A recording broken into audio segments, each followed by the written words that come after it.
As you know, you can't change your YouTube Shorts thumbnail on your computer or PC, but what if I told you that you can do this? You can change your YouTube Shorts thumbnail using your PC or laptop, and I'll show you how using CapCut.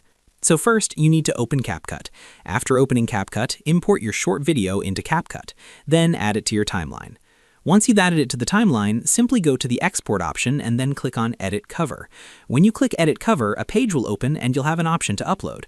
Click on that and then select From Video. From there, choose a frame from your video. So let's say I select this frame as the thumbnail. Then select your frame like this, and after that, you can save it. Once saved, you can add text to your thumbnail if you want.